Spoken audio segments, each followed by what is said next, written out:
Então, vamos dar início a mais um podcast do Saber e Saúde, a URGS Explica.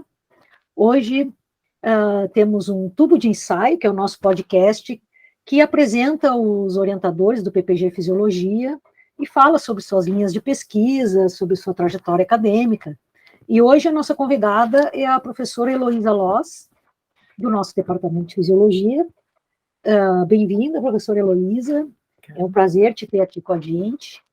E, inicialmente, eu te peço para tu te apresentar, contar mais ou menos a tua vida acadêmica, assim, e depois a gente vai conversando sobre a tua linha de pesquisa e o que seria interessante para futuros orientados querer saberem, né, para trabalhar contigo, sei lá.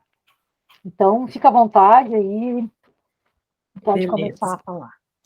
Beleza, muito obrigada, então, em primeiro lugar, agradecer bastante pelo convite, pela oportunidade de estar aqui, fazer essa, né, divulgação não só do nosso trabalho em laboratório, mas também de todas as atividades que a gente tem na URGS.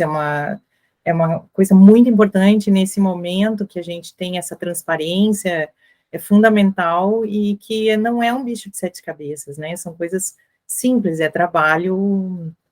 é um trabalho normal, assim como qualquer outro, né.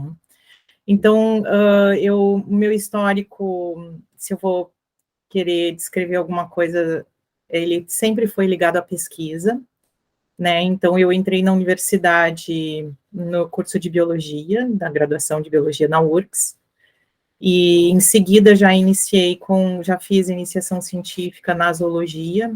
Então, trabalhava com roedores na zoologia, né, em taxonomia e identificação de espécies. E depois, inclusive naquela época já fiz um trabalho, já fomos em congresso, apresentei, né, um trabalho, era o pessoal da zoologia, né, que estava, depois eu trabalhei com a professora Marta na Fundação Zoobotânica, com morcegos, daí a gente fazia um trabalho também de identificação de espécies. E depois, então, quando eu terminei a graduação, eu tinha a ideia, então, de fazer a pós-graduação, mestrado, e daí o que surgiu a oportunidade eu já tinha, na verdade, estagiado um pouco no laboratório, na fisiologia, e na real, eu me apaixonei por fisiologia já na graduação. Eu sou daquelas que entrou na biologia pensando, genética é tudo, mas me apaixonei mesmo pela fisiologia, porque ela dá algumas oportunidades de compreensão de alguns aspectos que eu sempre achei que eu acabei achando bem interessante, principalmente a parte de neuro ou endócrino, que é a minha área, como vocês vão ver, né? Então, acho que a paixão da gente faz parte do nosso histórico, né? Porque é o que vai meio que direcionando. Então, eu tive a oportunidade de, antes de entrar na pós-graduação, de fazer um estágio no laboratório de endocrinologia do professor Wasserman. Inicialmente, eu me aproximei da fisiologia pelo professor Aldo, na real, que eu tinha ideia de trabalhar com comportamento, e a gente teve até algumas ideias, já que eu trabalhava com roedores na zoo, de fazer com wild, né, com animais selvagens, e fazer alguma comparação, comportamento. Mas, no fim, eu acabei entrando na parte da endócrino e já entrei, então, fazendo estágio. Eu fiz uma bolsa de aperfeiçoamento, na verdade, antes do mestrado, e isso me adiantou bastante o mestrado, porque a parte experimental, quase toda, eu já tinha feito antes de entrar no mestrado, né. Então, depois eu aprovei no mestrado, isso vou entregar 1987, e já iniciei, então, a pesquisa na área de ação de hormônios em células testiculares, né, desde aquela época, e ali eu desenvolvi um trabalho de análise da importância do transporte ou dos canais de cálcio na ação de alguns hormônios. Desde esse início, eu já comecei, depois acabei aprofundando, inclusive desenvolvendo, auxiliando o laboratório a desenvolver algumas técnicas nesse sentido, né. Então, meu mestrado foi nisso, né, a ação do cálcio importância do cálcio na ação do hormônio folículo estimulante em testículos de ratos, né, imaturos, que a gente trabalhava com ratos imaturos, o desenvolvimento onde o FSH, nesse desenvolvimento, é um hormônio que vai favorecer a proliferação desse tecido, que depois chega na puberdade no adulto, ele não prolifera mais, né? Então, ele, nessa fase, ele tem essa ação, né? Depois, no adulto, tem outros efeitos esse hormônio. Então, dali eu comecei a trabalhar, então, com a parte mais experimental, laboratório, ratos, né? Então, inclusive, naquela época, a gente não existia assim um biotério que nem existe agora, com uma organização, né, e com cuidados. Nós mesmos é que fazíamos a reprodução dos animais, a gente que ia fim de semana, sexava, fazia a separação, uma vez que a gente tinha que ter uma precisão muito grande da idade dos animais, né, e do tamanho das ninhadas. Então os estudantes é que faziam esse trabalho, né, de estar sempre no biotério fazendo cuidado com os animais. Pode perguntar. E, Heloísa, tu chegasse aí a Montevidéu, trabalhar lá com o... Ai, como era o nome dele? Era o... Monte, isso. Não, quem foi para Montevidéu foi a Laura, minha colega, que ela estava entrou no mestrado junto comigo, ela que foi para Montevidéu, eu, no fim, fui para São Paulo, eu fui para a USP trabalhar com a parte de eletrofisiologia com o Vamberto Varanda. Né, então eu fiz ela foi para Montevidéu e eu fui para São Paulo, daí, na USP, ali em Ribeirão Preto, né, eu passei um período lá, e na real, é isso que eu ia introduzir agora, né, o que a Flávia acabou de perguntar, no fim, a gente acabou, como a sequência, na real, foi essa, como a gente acabou trabalhando, então, com a influência de íons, né, na ação de hormônios, de corrente iônica e tal, uma parte do laboratório, então, alguns, né, do laboratório foram aprofundando na parte de eletrofisiologia, e aqui uma coisa interessante, porque a gente fez meio que uma inovação, porque a eletrofisiologia normalmente se trabalha com tecidos, com tecido nervoso, né, então, células nervosas, potencial de ação. Nós começamos a fazer eletrofisiologia de tecido endócrino, né, aqui tem bastante coisa, principalmente em células beta, uma vez que as células beta têm células que têm potenciais de ação, né, bem definido, mas a gente começou a fazer com células que não geram potenciais de ação, mas que a corrente de íons é muito importante para gerar uma ação dos hormônios, né, e é o que realmente estava acontecendo. Então, aí nesse período eu fiz esse estágio em São Paulo, que correspondeu bem ao início do meu doutorado, porque aí eu terminei o mestrado logo em seguida, que eu fiz bem rápido o mestrado, né, em menos de 2 anos. Depois, em seguida, eu fiz a prova para o doutorado e ingressei, então, com uma tese nesse sentido, né, de avaliar a importância do cálcio, né, principalmente do influxo de cálcio, usando cálcio radioativo, cálcio 45, e também, em paralelo, a gente estava fazendo esses trabalhos com a eletrofisiologia, né, então a gente envolveu essas duas frentes para ver a ação de hormônios, né, então, como que os hormônios atuam em canais iônicos. E a partir daí, então, a gente começou a identificar, então, uma série de efeitos que os hormônios fazem, que envolvem esses canais e que vai também envolver uma sinalização daí posterior dessa corrente, né, que eles estão gerando. Então, é como se a gente estivesse identificando nesse tecido, nesse período da vida, que era no período imaturo, que é o período que a gente estava usando, e depois eu vou comentar alguma coisa com vocês que é muito importante, por exemplo, alguns disruptores endócrinos, né, que hoje a gente está observando bastante, tipo bisfenol, eles atuam exatamente nessa fase imatura, né, dos animais, prejudicando daí o desenvolvimento e, consequentemente, depois no adulto, prejudicando a fertilidade. Né? Então, isso é uma coisa que a gente pode comentar depois, que é uma coisa bem de aplicação, né, desse nosso trabalho, apesar de ser pesquisa básica, né, quando a gente fala pesquisa básica, a gente está falando daquela pesquisa, daquela frase no livro lá, que a gente vai alterar, não uma coisa mais aplicada no sentido clínico, né. Então, por isso que é uma pesquisa que ela requer muito pensamento, muitas ideias, e pensar muito no que a gente faz, em relação em contrapartida de publicar muito, em grande quantidade, né? Então, a gente conseguiu delinear, nessa sequência de experimentos que a gente fez ali, os efeitos, principalmente do hormônio folículo estimulante, e a gente começou a introduzir nesses experimentos as ações da testosterona, que eu digo que depois eu segui na minha linha de pesquisa, os efeitos não clássicos da testosterona, né? O que é um efeito não clássico, né? Para definir bem. Todos os livros que a gente vai ver que os hormônios esteroides têm lá direitinho toda aquela sequência, efeitos nos receptores intracelulares, o hormônio entra dentro da célula, inclusive eu brinco com os alunos, entra como, né, porque se é um hormônio esteroide, ele é um hormônio com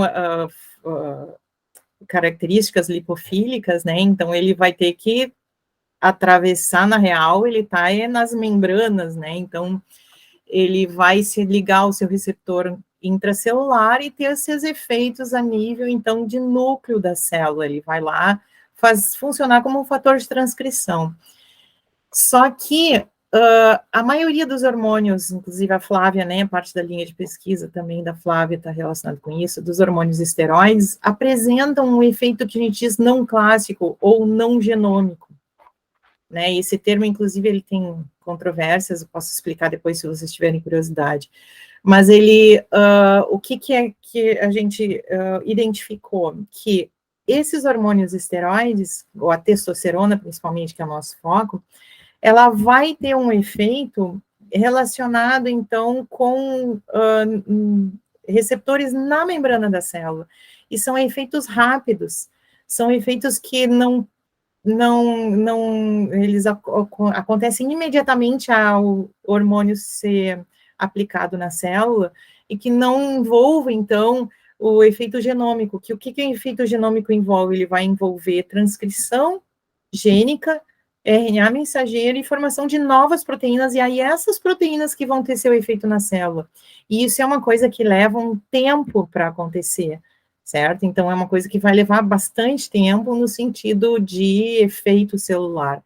Esse efeito não genômico que a gente identificou é um efeito imediato, já em corrente de íons, né? Então, a gente conseguiu,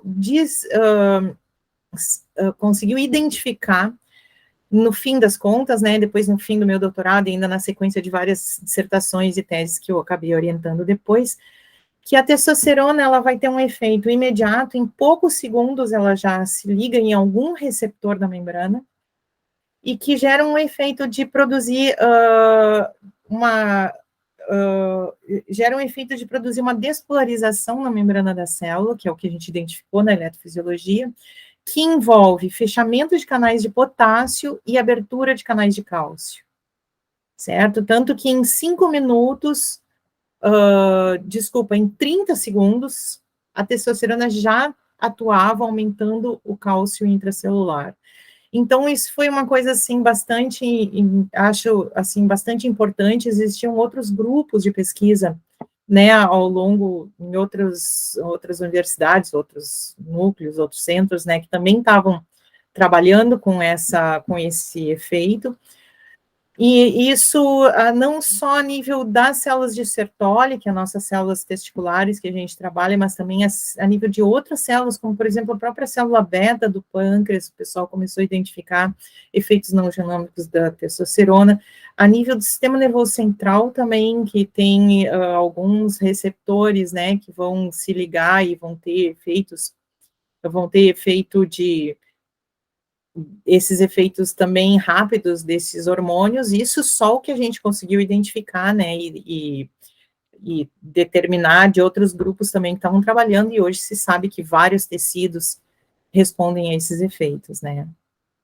E, Heloísa, a gente sabe que tem receptores de membrana para esteroides, né? Mas esses efeitos, assim, tão rápidos, em segundos, eles não requerem uma ação direta nos canais, né? Não, é a ação nos receptores, a princípio, né, nos receptores, e esses receptores desencadeiam, então, inclusive, por exemplo, o GPR30, que é um receptor da progesterona, da progesterona, tem o do estradiol também tem um receptor assim, ele é um GPCR. Então, o que significa isso? Ele vai ser um receptor transmembrana acoplado à proteína G, e essa proteína G que vai ter ação, então, nos canais iônicos, que daí vão gerar efeitos de corrente de íons, né? Assim como se fosse um neurotransmissor que atua num receptor que a gente chama de metabotrópico. Não é o canal iônico diretamente. Existia essa pergunta se existia ação direta em canais iônicos, porque mais a gente pelo bloqueia o tempo, canal. né? Porque quando é segundos, assim, tu imagina que deva ser algo mais... Mas 30 segundos a nível de receptor é bastante tempo. Né? Então, quando a gente fala de um receptor que é acoplado a canal iônico, é uma coisa praticamente imediata, são pouquíssimos segundos, né? Sim. Então, isso é relativamente bastante, né, se a gente vai pensar.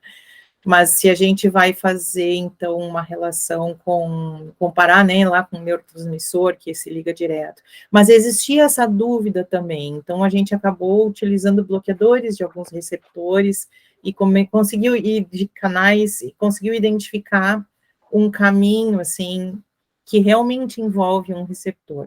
O problema é que para a testosterona, até hoje, eu digo assim, até hoje faz alguns meses que eu não dou uma revisada boa na bibliografia, então eu posso estar mentindo, né?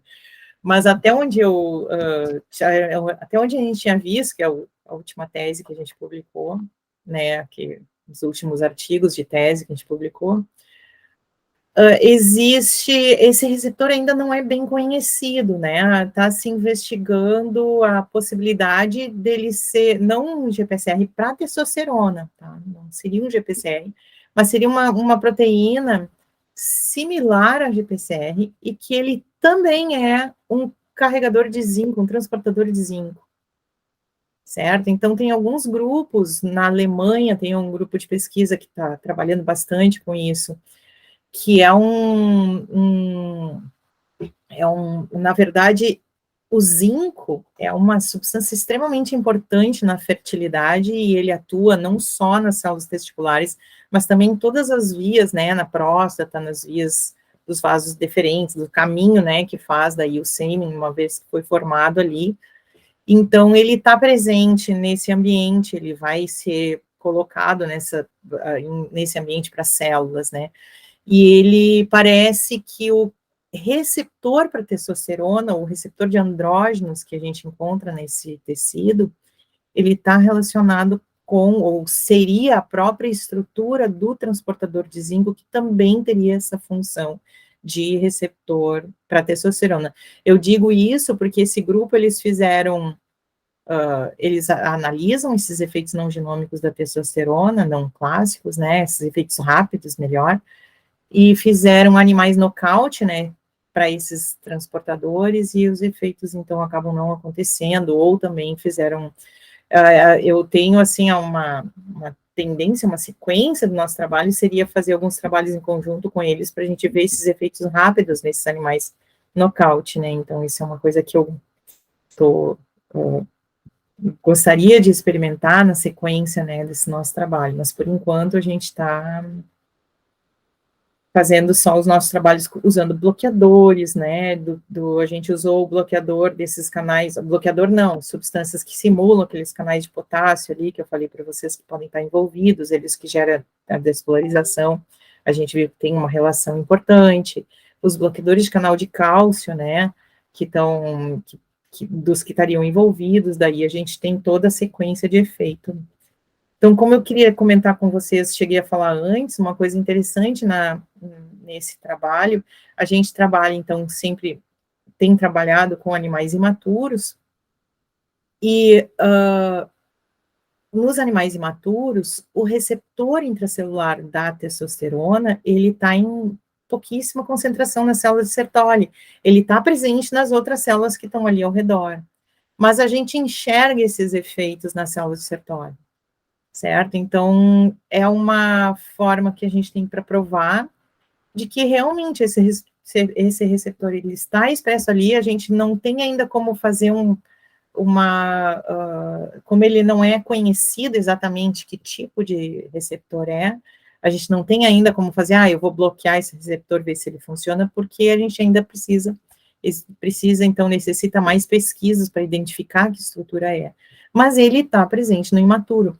E o imaturo, então, ele tem essa função muito importante de providenciar, no nível do testículo, o crescimento até chegar na maturidade, e ele já está com todas as células, o número de células ideal para ter, então, fertilidade. O que acontece? As células germinativas, elas vão dividindo no imaturo também, junto com as células de Sertoli, que vão formando os túbulos seminíferos, né? Se eu não tenho divisão normal da célula de Sertoli, eu vou ter menos células germinativas e eu vou ter, então, infertilidade ou diminuição muito grande da fertilidade. E eu tinha comentado vocês no início, que eu ia comentar isso, que esses disruptores atuam exatamente nesse ponto, nessa divisão das células, eles acabam atrapalhando o tecido a ter um desenvolvimento normal. E esses disruptores tipo bisfenol, por exemplo, que é do plástico, né? Então, as crianças mamam na mamadeira de plástico, eles já estão recebendo uma quantidade de doses altíssimas dessas substâncias, sem falar na água que a gente toma, água em garrafa plástica e esses outros. E já tem trabalhos, inclusive, que mostram a ação desse bisfenol. Inclusive, eu participei de uma tese lá da Fátima, nos receptores, né, dos andrógenos. Então, a gente está atrapalhando ou comprometendo o desenvolvimento por um excesso de uma substância que acaba, então, tendo efeitos que são a longo prazo, né, nas células, nos tecidos. Hoje tem até uma preocupação, né? Existe venda já de produtos, né? Como mamadeiras, esse tipo de coisa, que vem com selo, né? De livre Isso, de bisfenol, livre, né?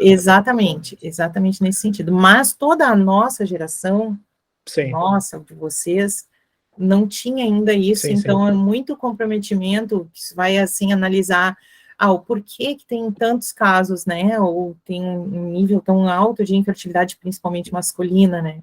Ou isso também pode estar envolvendo também casos de tumor ou algumas outras coisas nesse sentido, né?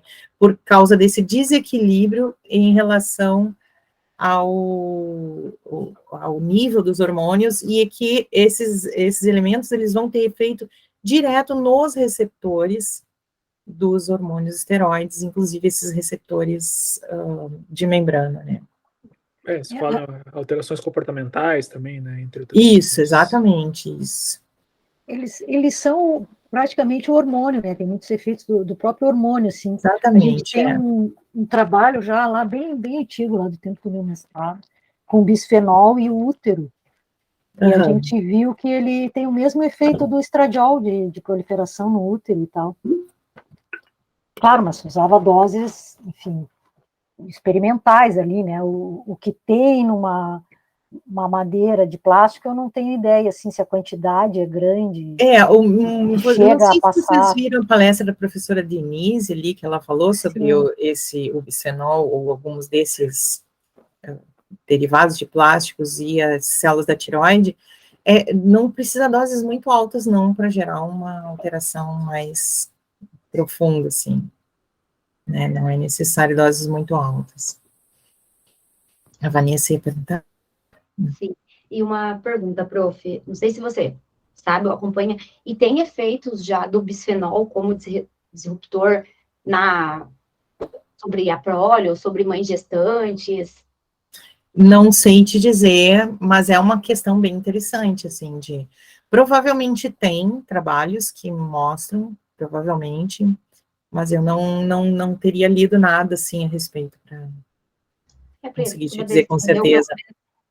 Mas com certeza, se fizer uma busca, ela vai achar em alguma coisa de efeitos, porque isso, no desenvolvimento, se eu vou falar assim, em relação ao desenvolvimento testicular, a testosterona, ela atua, por isso que é muito importante, assim, esses efeitos em relação daí ao receptor intracelular, né?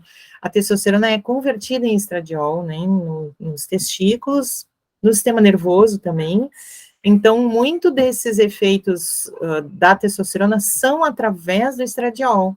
Então, se eu tenho essas alterações a nível do receptor intracelular, do que é o receptor do estradiol, né, sobre esses disruptores, muito provável que eu tenha alterações a nível de gestação. Então, porque daí todo o desenvolvimento testicular, ele está relacionado com a presença da testosterona, vocês sabem, né? Se não tem testosterona, não tem desenvolvimento das diferentes características que definem, né, o gênero masculino e todas aquelas crescimento de próstata, de todas as glândulas acessórias, né, além do testículo. Então, na presença da testosterona, mesmo que convertido em estradiol, porque daí eu vou ter a série de hormônios, né, nessa sequência, é fundamental. E se eu tenho alguma substância que está comprometendo a ação desse hormônio, né, como se sabe, por exemplo, se existe uma síndrome lá que a pessoa não expressa o hormônio o AR, né, o receptor de andrógenos, ele vai ter características femininas, né, então mesmo tendo o genótipo masculino, ele vai ter características femininas. Então, isso tudo são coisas assim que esses disruptores, eles acabam afetando no desenvolvimento nesse sentido, mas eu nunca li nada específico, mas é bem provável que é uma linha de pesquisa interessante, ó. Não, eu acabei agora com essa era tecnológica, agora quem viu, eu sou muito antiga, né, gente? Mas, enfim, você disse, eu acabei digitando aqui, e de fato, já até achei alguns trabalhos com Sim, com certeza. Que mostram a exposição do bisfenol durante a gestação e a lactação, dos efeitos, e mostrando também que varia de acordo com o sexo, né? Se a prole é feminino ou masculino. Então, isso, o efeito, O efeito, então, bem interessante, enfim. O Bruno tinha uma pergunta? Não, só para pegar o gancho, né? Falaste bastante desses efeitos não clássicos, né? Dos hormônios esteroides. Que tipos de técnica que vocês mais utilizam, enfim, para fazer esses estudos que vocês desenvolvem? Isso. Essa pergunta tá bem boa por causa de uma sequência que eu deixei. A gente vai pensando assim, vai tudo bifurcando, né? Essa é uma coisa que eu tinha pensado em falar. Porque uma coisa que eu acho que é importante nessa pesquisa é que quando a gente estuda ou vai analisar os efeitos de um hormônio num tecido, a gente não sabendo qual é o receptor qual é a via que ele está atuando, nós podemos, então, generalizar, dizer que é tudo efeito do hormônio no receptor clássico, né? Que é o que acontece. Então, quando a gente separa, esse receptor, ele pode ter efeito em diferentes hormônios. Eu digo assim, no animal imaturo, ele não tem ainda o receptor clássico, que seria o AR, né, o receptor intracelular. Então, é uma das formas que a gente usa para separar o efeito de um e de outro.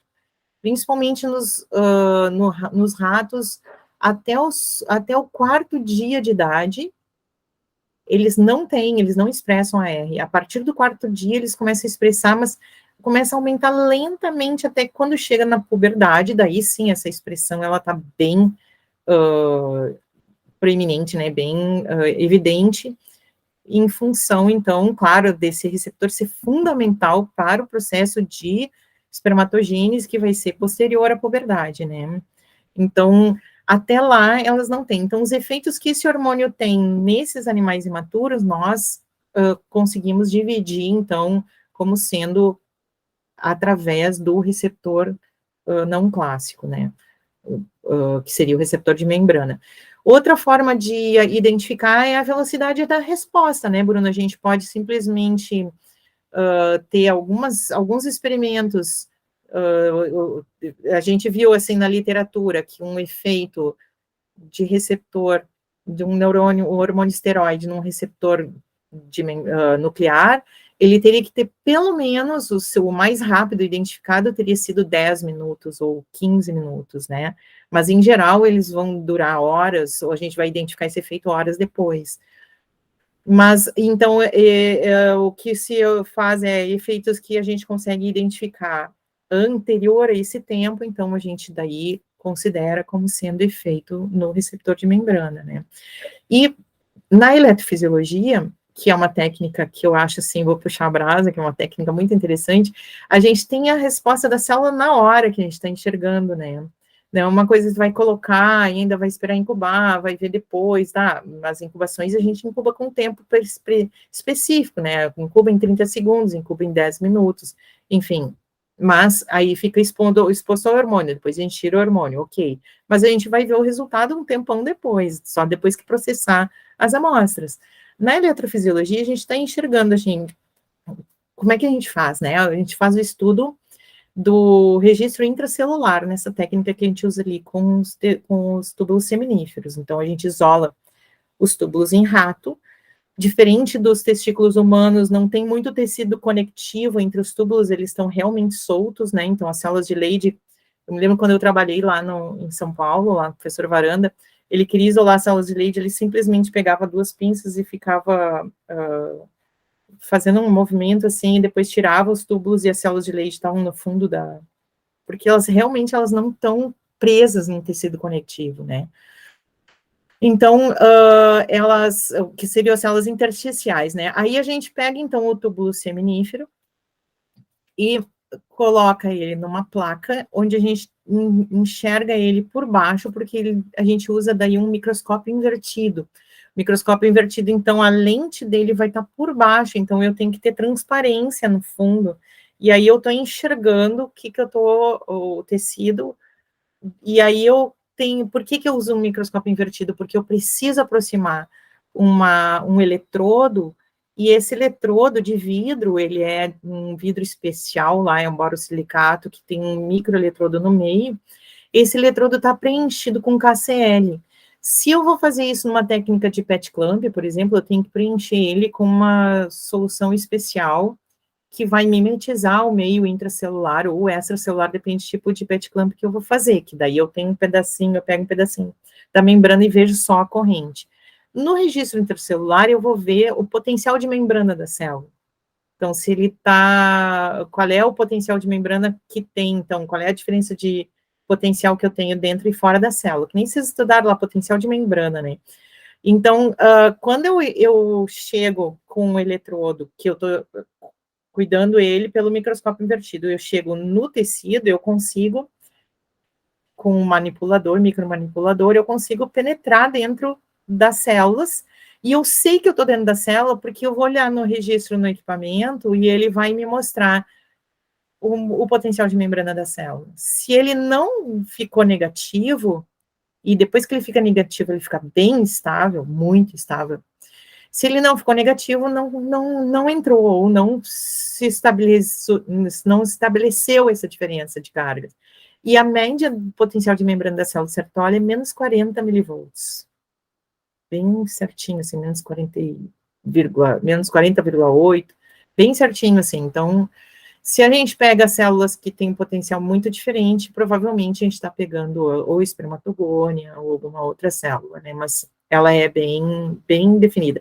E uma vez que a gente, como é vidro, essa estrutura desse vidro, ele é ótimo para essa técnica, porque a membrana se adapta ao redor dele e sela, não deixa vazar nada, né? É que é uma característica da membrana, né? Normalmente, se ajeitar, né, conforme se tem um rompimento, ela vai novamente se ligar e ela pega e faz, então, um selo, exatamente, ao redor do eletrodo. E aí eu tenho um registro estável, peraí, deixa eu tirar o negativo aqui, só pisar no computador. Aí eu tenho um registro estável, né, e aí fica dessa forma. Em geral, a gente deixa uns 5 minutos para ficar adaptando, ou para aí aplicar o hormônio.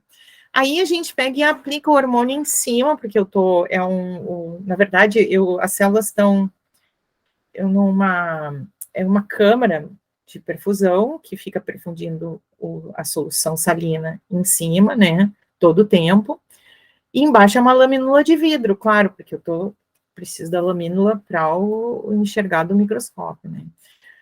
Então, quando eu vou fazer, então, a aplicação do hormônio, a gente aplica ele bem em cima de onde está a célula, por cima, numa concentração que vai estar um pouquinho maior da pipeta, mas que naquele 1 ml que tem na câmara de perfusão ele vai se diluir, e eu estou perfundindo, então o hormônio ele vai passar como se fosse na circulação, assim, né? Essa é a ideia, não deixar ele acumular, até porque a gente descobriu que se a gente desliga essa perfusão, o potencial não fica estável, tu tem que ficar mantendo ela. Então tem um fluxo de líquido ali. E aí a gente coloca o hormônio e durante um tempo ele vai ser perfundido, ele vai sair dali. Mas é o tempo suficiente para ele ligar nos receptores e fazer o efeito que a gente enxerga daí bem direitinho na célula que a gente está registrando.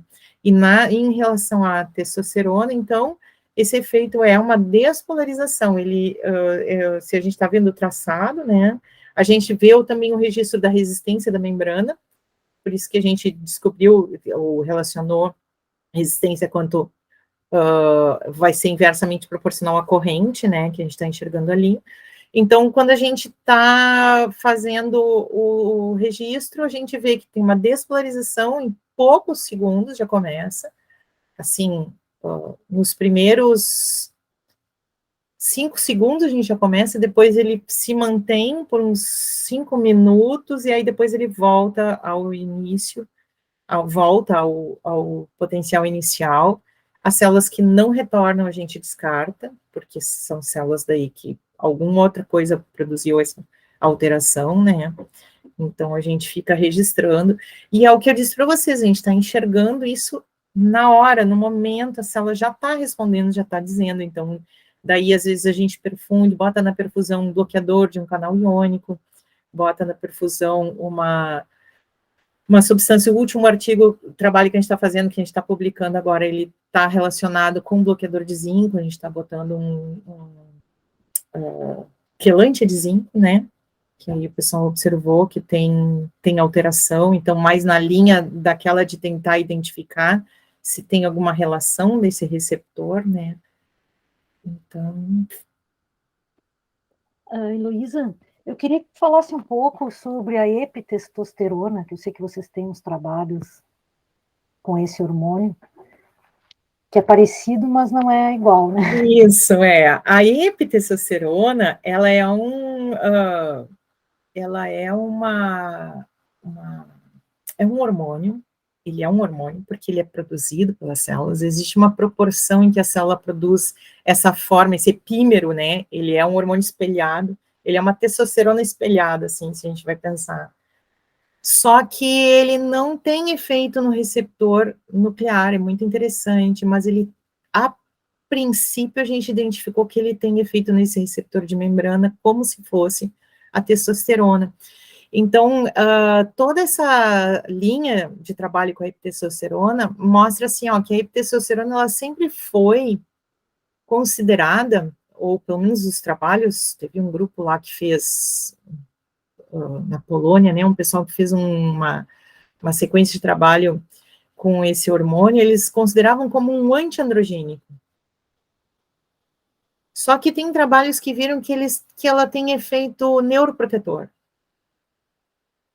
Mas como assim um antiandrogênico? E por quê? E aí a gente começou a pesquisar e viu que no receptor de membrana, a testosterona tem efeito similar ao da testosterona, ela não é antiandrogênica no sentido nesse receptor. Ela pode não ter efeito no nuclear, que de repente aquela estrutura espelhada no sítio de ligação do receptor nuclear ele não tem, não reconhece, não liga, mas ela tem, então, essa característica. Então, isso abriu todo também uma possibilidade muito interessante de tentar estudar. E a gente produz, tanto homens e mulheres, tem um nível de testosterona relativamente, principalmente daí no tecido, produz na Adrenal. Na adrenal, sim, né, na camada mais interna do córtex adrenal ali, né. Então, a gente tem esse hormônio e ele varia de acordo com a idade, só que ninguém sabe bem para quê. O que acontece? A testosterona, ela é formada por uma enzima, né, que vai formar a estrutura beta, né, e a EP, ela é a enzima vai formar, a alfa, então ele vai fazer a mesma estrutura da testosterona, que é baseado, né, naqueles anéis, só que invertido. Então, isso também é uma linha bem interessante que a gente está trabalhando, e é um hormônio natural, não é uma coisa artificial, é um hormônio natural, e simplesmente uma pergunta que a gente se fazia é que, bom, por que que a testosterona tem efeito no imaturo, né? A gente está testando a testosterona, então, como a testosterona no imaturo, ela está em maior quantidade do que no maduro, do que no animal, na gente também, né, humanos também, várias espécies, a hipotestrosterona é mais, está em maior, é mais produzida do que a testosterona in natura, até porque a testosterona, ela fica em níveis baixos, então a nossa hipótese seria de que ela estaria suprindo a falta da testosterona nesse efeito que ela tem nos receptores de membrana, né? Então, isso enxergando dentro de uma coisa que a gente está enxergando só alguns aspectos, eu fico imaginando sempre, é um mundo de coisas, mas a gente está medindo só 2 ou 3 aspectos ali, então, dentro disso, a gente já conseguiu, então, mais ou menos teorizar de que ela teria uma relação importante em suprir, já que a testosterona está em baixa quantidade nessa fase imatura. Vanessa? Bom, eu não tenho muito conhecimento na área, né? Fica difícil até elaborar perguntas, então vamos partir aqui do leigo mesmo, tá? Mas é isso aí. Pensando assim na baixa, no geral, assim, na baixa disponibilidade de testosterona ou produção de testosterona, no meio comum é utilizado aquele, como suplementação, vou dizer assim, aquele tribulus terrestres, que diz que ele aumenta a produção de testosterona. Verdade, mito? Se sim, como? Se não sabe dizer, depois a gente pesquisa, não tem problema. Qual é o nome do... Também não sei se eu vou pronunciar correto, né? Tribulus terrestres. Ele é uma erva, enfim, é usado assim, venda. Provavelmente ele deve ter algum efeito esteroide ou algum efeito não, realmente eu não conheço. Eu vi que é como a propaganda é para aumentar a produção de testosterona. Aumentar a produção. Porque a produção da testosterona, ela é estimulada pelos hormônios da hipófise, né, daí não tem uma relação tão grande com o efeito, que seja uma planta que tenha algum efeito esteroidogênico, alguma coisa assim. Mas eu não sei se alguém conhece, já ouviu falar, Flávia? Não. O que eu ia comentar daí, pegando a tua pergunta, pegando o gancho, é sobre os suplementos, né, que o pessoal coloca testosterona para bombar, para fazer. Que aí, imagina que um bastante usado é o decanoato, né, de nandrolona, que ele, inclusive, a gente usou no último trabalho, a gente usou essa substância, ele tem um efeito mais potente que a testosterona no receptor de membrana, ele consegue ser bem mais potente que a testosterona e que a epitestosterona. Em relação à potência, as duas, a epi e a testosterona, têm potência igual nesse receptor, mas a nandrolona, que é usado como anabolizante em geral, ela tem efeito mais potente no receptor de membrana. Então, imaginem o que não deve acontecer, né, se está ligando, esse receptor, ele não é tão sensível, a gente acredita que ele precisa de doses um pouco mais altas, né, dos hormônios, ele não é tão sensível como o receptor nuclear.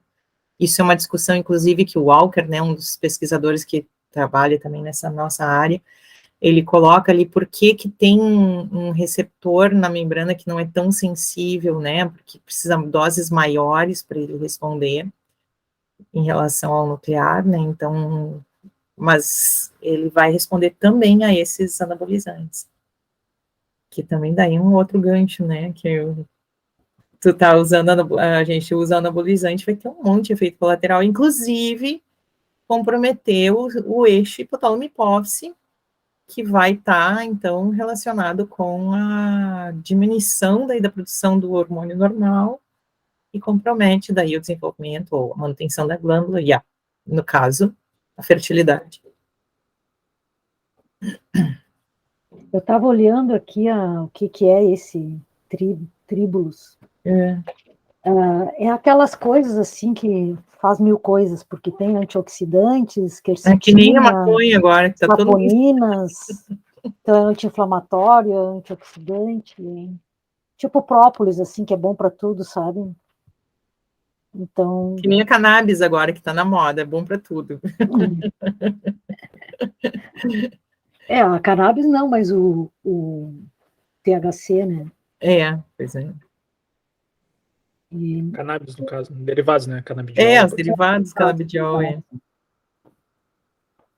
E, não, isso aí ainda é muito usado, né? O pessoal continua usando muito anabolizante. Sim, apesar, né, e é uma coisa que é uma cultura, né? Porque uma vez que vai nesse ambiente da academia, um vai indicando para o outro, e aí a gente acha muita facilidade para o pessoal comprar isso também.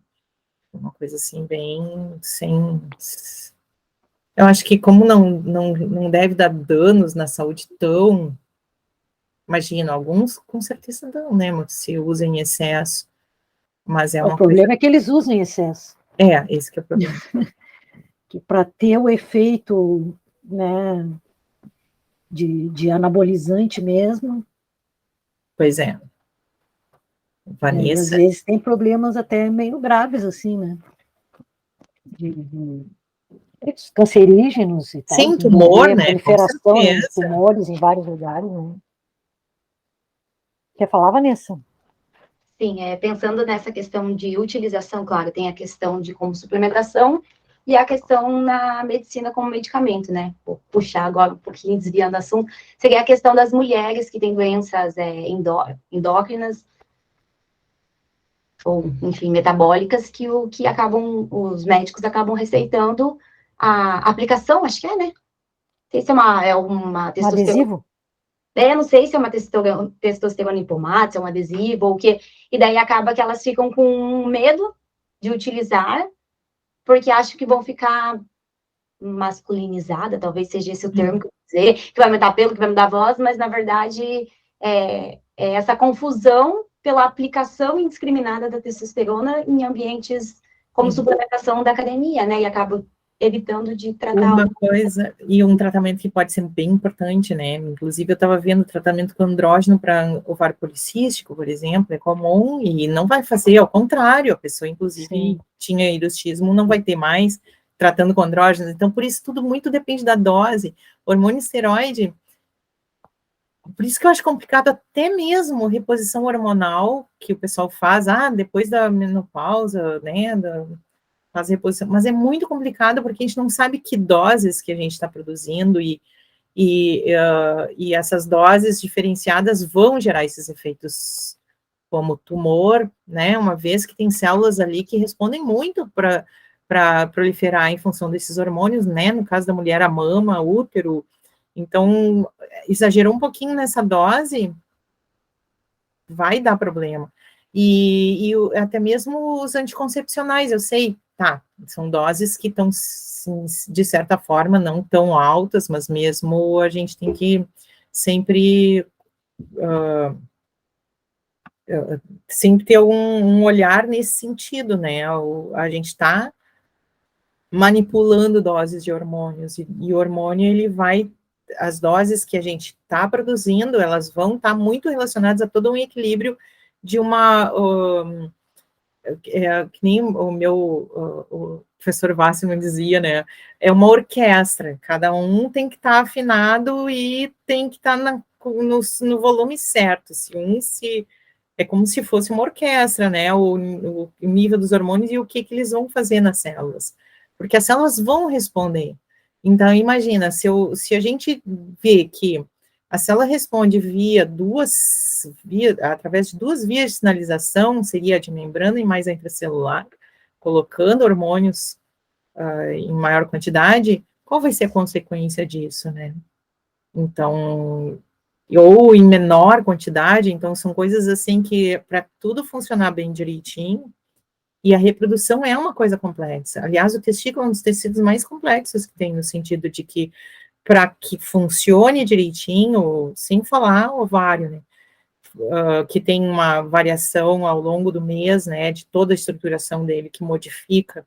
Ali a gente perde o conceito de célula estável, bonitinha, porque cada fase do mês elas estão completamente diferentes, né? Então, isso tudo é regido pelos hormônios, pelo nível dos hormônios. Então, se tem algum ali que está fora, eu posso produzir demais, eu posso diminuir a produção, e aí não vai funcionar. Achei legal essa ideia da orquestra. É, Eu acho que é bem assim mesmo. exatamente. E eu acho que uma coisa que está bastante errada é vender hormônios como suplementos. Não é um suplemento, o hormônio é um tratamento, né? Ele deve ser usado com indicação para uma situação específica, né? E não como suplemento, tá? Como se eu estivesse Reposição tomando é o termo melhor, vitamina, né? É. Não pode estar lá misturado no meio da, né? É. Se até as vitaminas podem fazer mal se tu tomar em excesso, imagina hormônio. Então, eu acho que é muito mal. A gente vê a DEA mesmo, né? A dehidroepiandrosterona. Que andou na moda, meu Deus do céu, e o pessoal vai simples.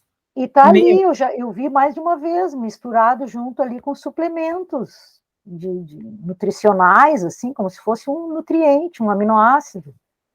Mas não. E não é um hormônio que pode ter efeitos bastante importantes naquela pessoa, né? Assim, para a pessoa pegar ali como se fosse E outra coisa, esses hormônios todos que estão ali, eles se transformam uns nos outros, né? Pois é, exatamente. Eles têm as enzimas lá específicas, estão nos lugares certos, que eles vão simplesmente fazendo a conversão de um para o outro, e aí tu não tem mais só a DEA, tu tem DEA, tem mais, sei lá, quais os derivados que podem ter ali. Tem outro aspecto interessante também que eu queria comentar, é da parte ambiental, né? Esses hormônios, no nosso organismo, eles se degradam, porque a gente tem lá, eles são metabolizados, né? Mas no ambiente, não.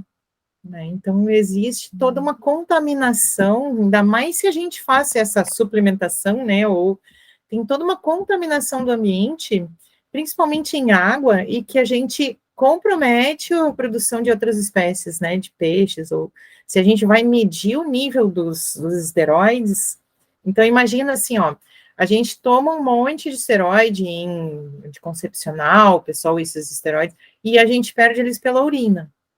E eles têm uma estabilidade muito grande, essas estruturas dos hormônios esteroides, eles não se degradam assim tão fácil no ambiente. E eles vão ter efeitos nessas outras espécies, assim como a gente vai ter também no alimento que a gente come, na água que a gente toma, né? Então, esse é outro aspecto interessante também, que é bom, chama atenção. Não faz muito tempo, acho que 1 ou 2 anos, eu estava olhando uma pesquisa aqui da região onde eu moro, que foi feita a análise das águas do rio e a quantidade de... Tu moras no Vale, você pode ser. Eu vi uma pesquisa ali perto de São Leopoldo, ali. Não, eu moro no Paraná, bem longe. Bem longe. Não, mas eu vi uma em São Leopoldo ali, que eles fizeram aqui perto. E a quantidade, né, de hormônios que são nos antiovulatórios, contraceptivos femininos, né, progesterona, estradiol, que tem na água. Na água. Na água, e era de uma região de água onde é retirada a água para tratamento que volta para as casas. Então, sabe, algo que no tratamento não vai, volta para ingestão. Exatamente. Custoso, né? Então a gente se pergunta, puxa, por que tem tanta menina com ovário policístico? Porque tem tanto caso de disfunção, e aí, ou então hormônios que colocam nos animais, né, para frango, principalmente, que eles fazem aquele crescimento doido lá, para elas postarem mais vezes, aí depois come a carne, e aí, né, então, são coisas assim que acabam, então, influenciando, porque a gente está, de novo, mexendo com o nível do hormônio, está afetando a orquestra, aquela que eu tinha comentado. Heloísa, eu não sei se tu lembra, eu sei que tu não trabalha com isso, mas esses efeitos como neuroprotetor da testosterona ou da epitestosterona, isso é algo que já está, assim, bem estabelecido, bem estudado? Sim, já tem muitos trabalhos nesse sentido, assim, que tem influência, inclusive, não é minha área, mas eu gostaria, assim, de né, fazer algumas, sei lá, convênios nesse sentido, porque, inclusive, a gente tem algumas, juntar, né, com alguns grupos que trabalham mais com isso, a gente tem alguns animais tratados com testosterona, com epitestosterona, e que a gente separou áreas do cérebro, que a gente gostaria de fazer uma análise mais aprofundada disso, porque justamente tem bastante pesquisa já, não com a EP, né, com a epitestosterona, nesse tipo de tratamento que se fez, tem pouca coisa, alguns só trabalhos que tem. O caso da epitestosterona, deixa eu dizer para vocês, quando vocês botam a epitestosterona, vai aparecer, sabe, o que vai aparecer para vocês aí, se bota na pesquisa? Antidoping. Ah, sim. Porque ela é o hormônio, ele tem que estar numa proporção 1:6 num homem adulto. Se o cara tomou, né, lá no esporte que ele foi fazer, mais vai aumentar essa proporção, né, vai ficar mais que 1:6. Então, e aí a EP não. Então, claro que o pessoal foi descobrindo e foi comprando epitestosterona também e aplicando junto, já vi isso, né, porque a gente, antes era fácil de comprar epitestosterona, agora tem que ter todo aquele monte de coisa que a gente tem que justificar, que vai usar em pesquisa, que eu não vou dar para o meu time de futebol lá entrar no campo e ganhar. Mas também tem esse outro viés aí também, né, que daí a epitestosterona, como ela não teria, teoricamente, efeitos androgênicos, que seriam esses efeitos mais de aumento de massa muscular e tal, que a testosterona e a dihidro tem, né, que é o derivado mais androgênico da testosterona, a gente, então, ela se identifica nessa característica, ela não tem esses efeitos, apesar de ter os efeitos no receptor de membrana que a gente observou. Acho que... Interessante. Bem complexo, né? E os hormônios esteroides são tão complexos nas suas ações, né? São fascinantes. Fazem tanta coisa. É muita de coisa. várias formas a função da célula, né? Então, a gente trabalha anos numa dessas formas, né? Mas tem tantas outras. Eles modulam muito, eles alteram a estrutura, eles alteram o que a célula vai produzir, então é uma coisa assim de muito, e que tu pode modificar mudando os níveis desses hormônios, então é uma coisa muito, sei lá, eu acho muito interessante, porque a célula é o que é oferecido para ela, né, ela vai expressar aquilo ali, em função do que ela está recebendo, né, que vem pela circulação. E esses hormônios, eles têm bastante efeito em modulação do que as células vão expressar. Heloísa, fala para nós, assim, pensando num aluno que queira fazer mestrado, doutorado contigo, como é que é? Eles fazem um estágio contigo primeiro, eles só te mandam um e-mail, tu tem lugar para aluno, não tem? Como é que funciona, assim, no teu laboratório? Em geral, quando o laboratório está montado, não sou com mudança, todo empilhado numa prateleira lá. Então, mas isso em breve vai ser resolvido, claro. Inclusive, já digo assim que a gente vai fazer a eletrofisiologia, o meu laboratório de eletrofisiologia vai se juntar com o laboratório da professora Maria Elisa, que tem todos aqueles equipamentos de PET clã. Então, esse intracelular vai ficar junto dentro de um laboratório de multiusuário no prédio novo ali, né? Então, nós vamos fazer várias frentes, inclusive fazer trabalhos para outros grupos de pesquisa que gostariam de ter resultados nessa área, que é uma coisa assim que, enfim, tem muitas possibilidades.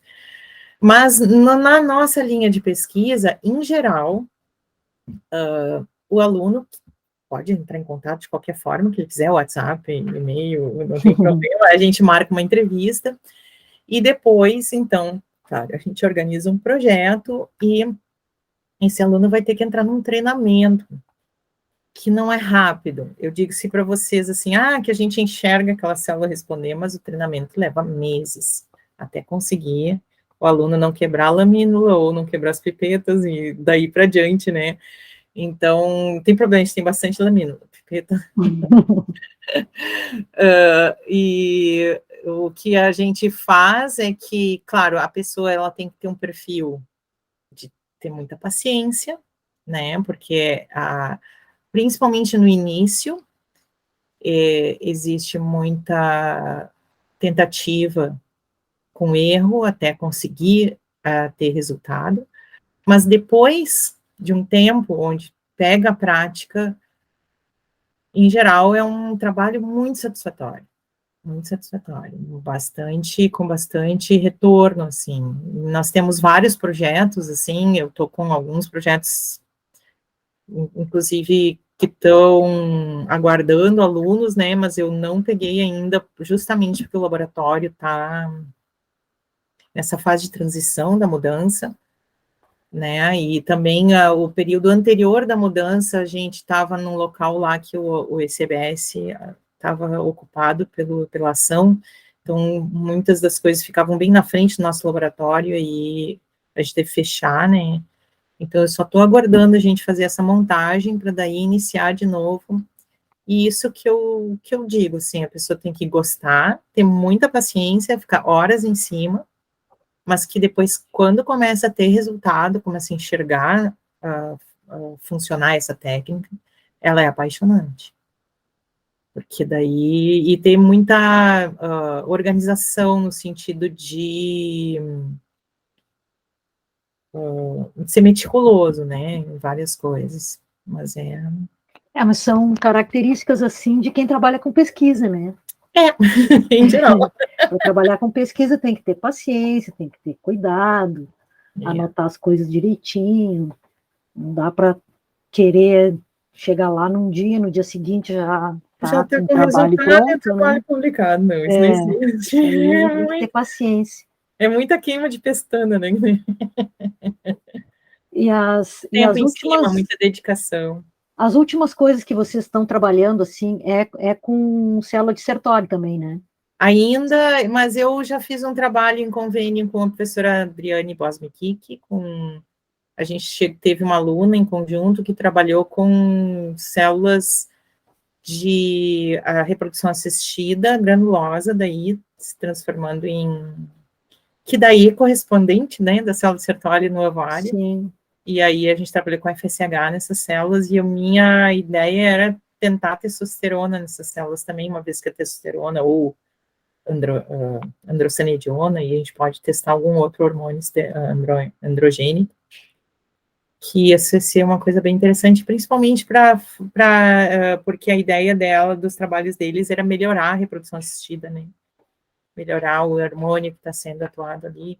Aí, nesse trabalho é muito interessante, porque ali eu descobri que não existe um FSH, existem vários FSHs, né, que dependendo da fase do mês, o FSH tem algumas glicosilações que ele muda o efeito dele no receptor, então é bem interessante, daí a gente estava trabalhando com isso, diferentes glicosilações do hormônio. Como se fosse fácil, né? Só complica, né? Quanto mais a gente estuda, mais detalhes. Mas é isso aí, mas em geral a célula de Sertoli é nosso foco. Então, gente, mais perguntas aí para a professora Heloísa? Não, só tem uma correção. Alguém ia falar? Desculpa, vai lá, Amanda.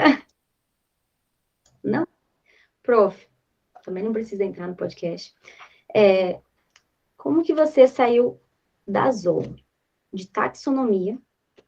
Você disse que já gostava de fisiologia, mas de cladogramas e afins, e foi parar na fisiologia. Mas olha que eu trabalhava na ZOO, olha só, eu não trabalhava com... Eu trabalhava com... A gente fazia de uma coleção que esse professor tinha, e eu trabalhei também com coleta de ratos de roedores nativos, de roedores daqui, né, aqueles sacodon, aqueles bichinhos, e a gente fazia a identificação das diferenças estruturais do osso peniano. Esses bichinhos têm um osso que ele funciona de chave-fechadura, para não ter reprodução entre espécies diferentes. Então, eu já trabalhava numa coisa que não era tão taxonomia, era uma coisa mais anatomia, assim, né? Então, não foi um pulo tão grande, eu acho, né? Mas eu acho que... E também é aquela coisa das oportunidades, né, Vanessa? Onde a gente vê, onde abrem as portas para ti, né? Tem uma relação nisso também, né?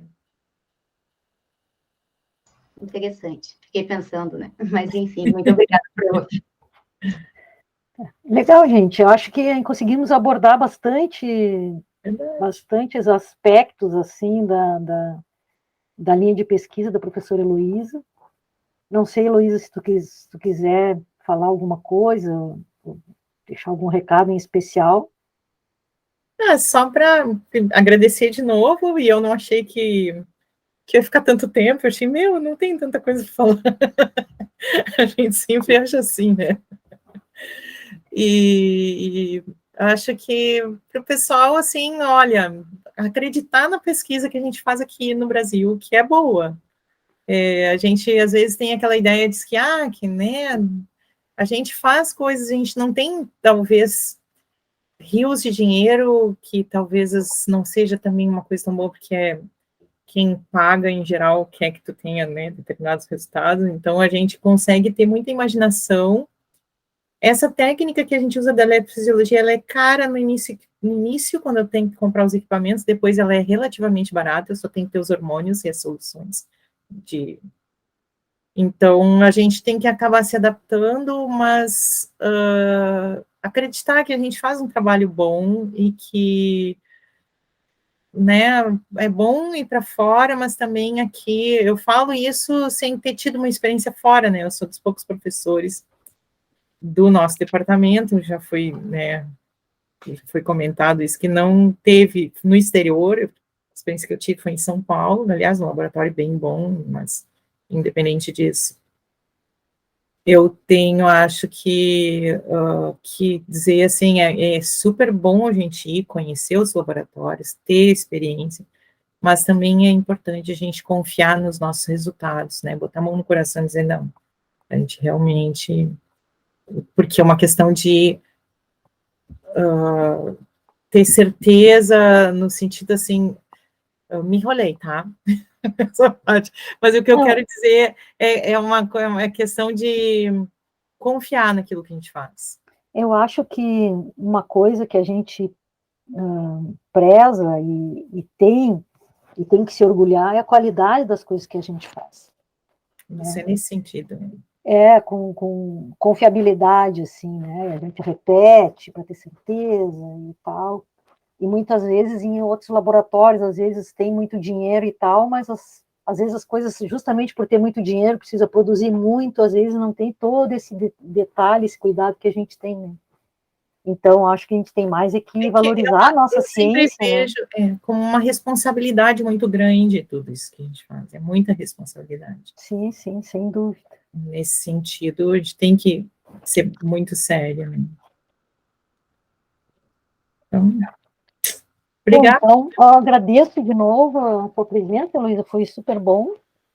E eu te desejo sucesso aí, que tu tenha muitos registros intracelulares em breve. Né? E isso, e te agradeço aí. Eu acho que vai ser bem bom para os teus futuros orientados aí ouvirem, conhecerem.